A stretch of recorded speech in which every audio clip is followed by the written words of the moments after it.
El propio Taylor dice otra frase que a mí me gusta mucho, dice, ciencia sin conciencia es la ruina del alma.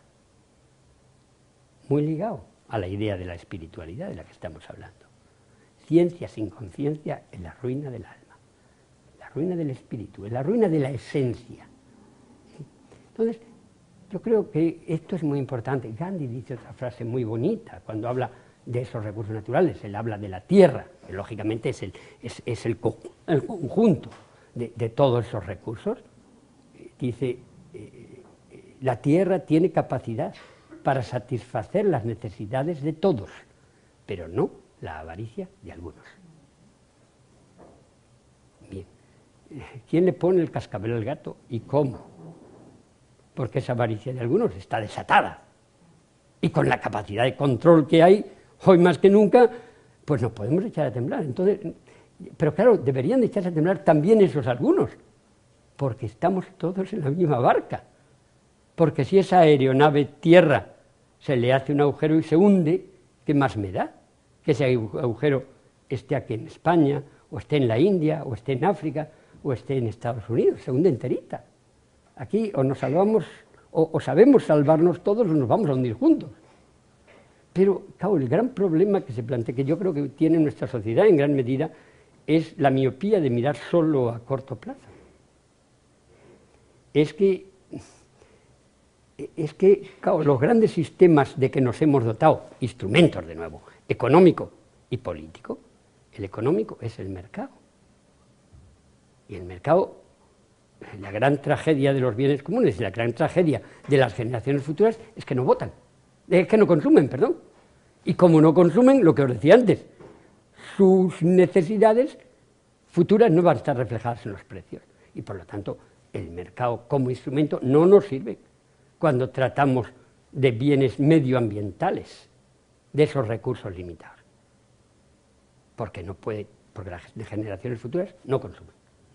Pero es que incluso nuestro propio sistema político, el más bueno, si queréis, el menos malo de todos, que es la democracia, tampoco votan las generaciones futuras. Y como no votan, sus intereses no están necesariamente representados, o no están representados en la medida en la que deberían, por nuestros políticos, en nuestros parlamentos, en nuestros gobiernos. Entonces, aquí hay de nuevo otro tipo de desfase que es necesario subsanar. No es que estos instrumentos no valgan, es que estos instrumentos valen muy bien para determinadas cosas, pero dejan lagunas para otras, sobre todo si pensamos con vista al futuro.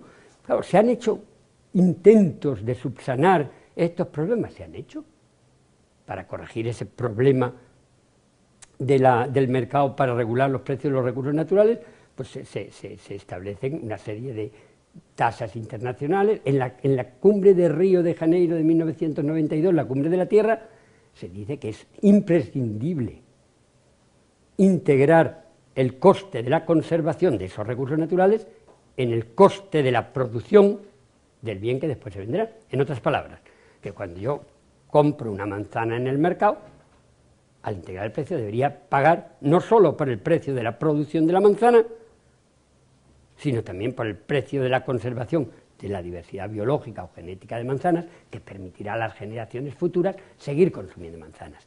Cuando digo diversidad biológica, podría decir también energía o tierra o etcétera, que ha permitido que eso se siga produciendo. Internalizar el coste de la conservación de los recursos naturales en el precio de producción del producto. Ese es un sistema de corrección, es una especie de impuesto internacional, aunque suene feo, pero es así, es una especie de taxa Tobin, si queréis, es una redistribución pensando en los que no han nacido. En el caso de la democracia, algunos países nórdicos han inventado la figura del ombudsman de las generaciones futuras, el defensor de las generaciones futuras, no solo el defensor del pueblo que defiende nuestros intereses, no, hay una persona, una especie de Pepito Grillo, en los parlamentos, en el gobierno, en los sindicatos, etcétera, que cuando se plantea una nueva ley, una nueva idea, un nuevo programa, ¿qué efecto va a tener sobre las generaciones futuras? Y él habla en nombre de esas generaciones futuras y eso permite, en cierta medida, corregir estas cosas. Pero todo esto se está haciendo a un ritmo excesivamente lento y con un poder excesivamente limitado. creo que quería haber hecho, era lo que estaba haciendo, era una especie de introducción al tema que voy a desarrollar después, pero casi se está transformando en la conferencia entera. De todas maneras, no importa, porque en el fondo ese es el mensaje, estos son los mensajes que quería traeros, que quería daros. Lo que vamos a hacer, y en lo que yo quería hacer es, y por eso el título que elegimos con Lucila, es el ver un caso concreto, en el que de alguna manera todas estas cosas que he dicho se ponen de manifiesto.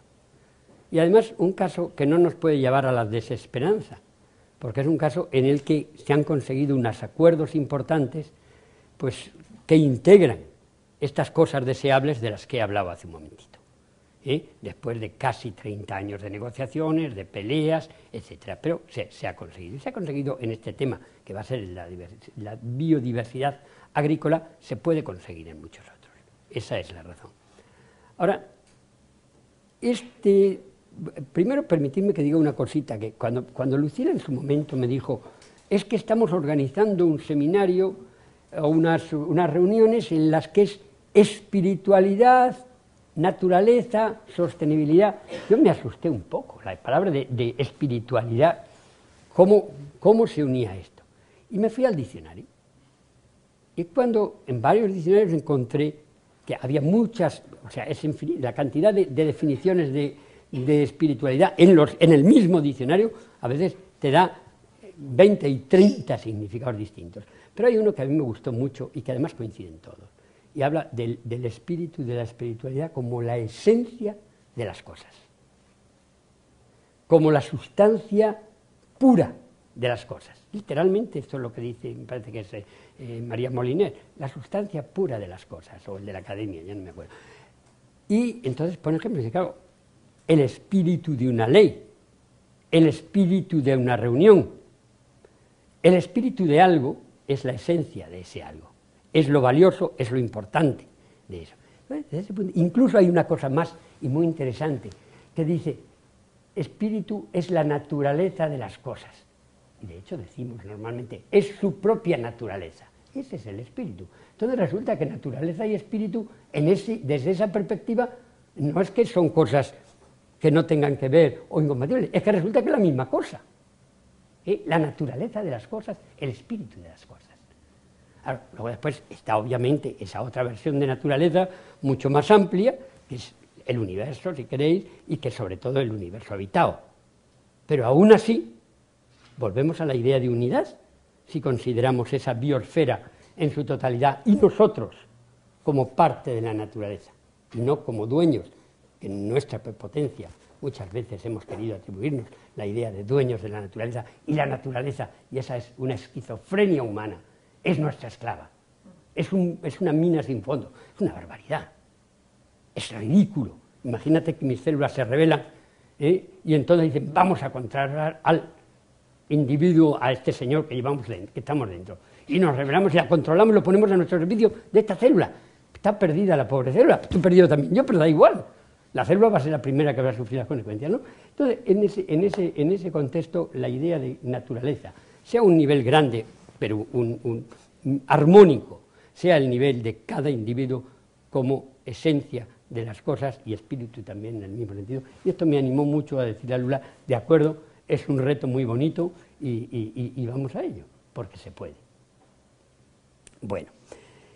Vuelvo un poquito al tema entonces de la diversidad biológica agrícola, y aquí también me quiero referir a una cosa que ha dicho Lula antes. Ella ha dicho que era importante, que yo había estado muchos años en la FAO, he estado 30 años de hecho. Yo no sé si eso es importante o no es importante. Sin duda eso a mí me ha condicionado tremendamente.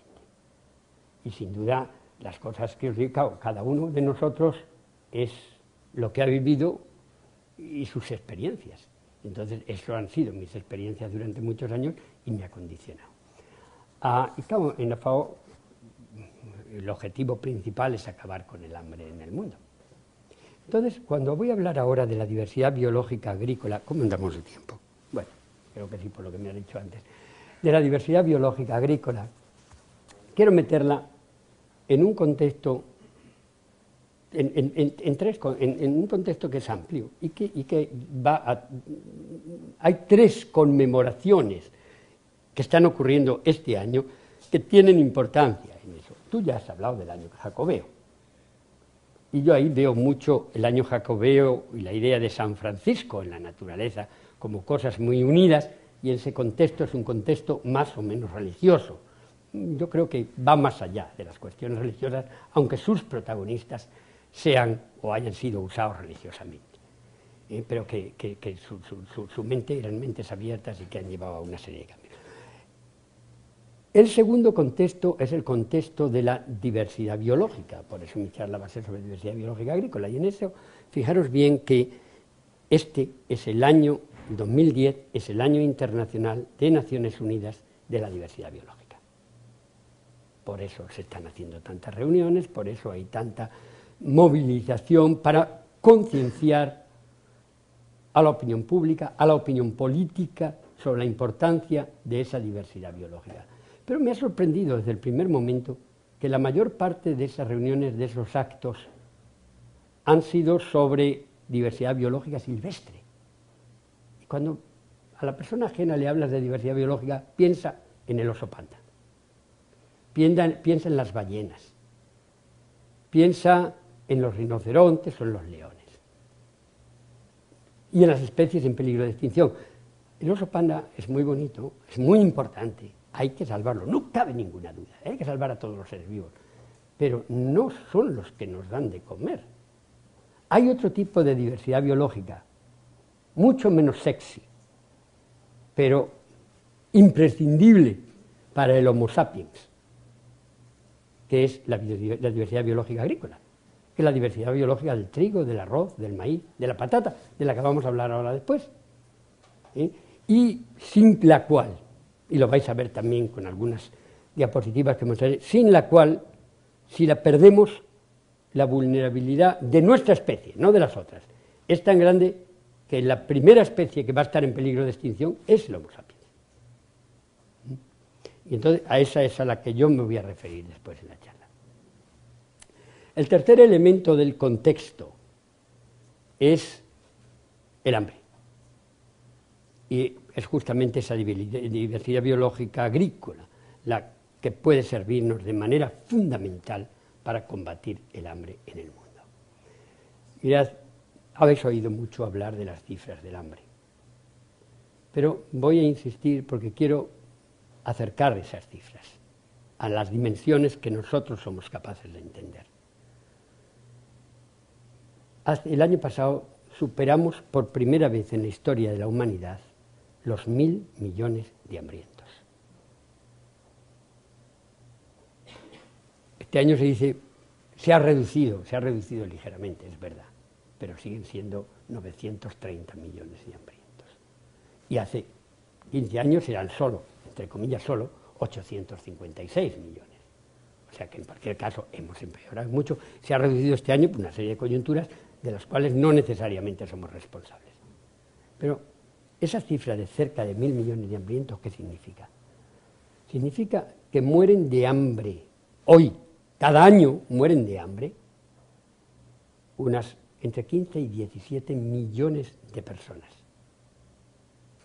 Si lo dividimos por 365, significa que unas 35.000 personas mueren de hambre cada día. Una persona cada 2 segundos. Fijaros los que han muerto desde que hemos empezado esta charla. Y la mayor parte mujeres y niños, porque son la parte más vulnerable de nuestra sociedad.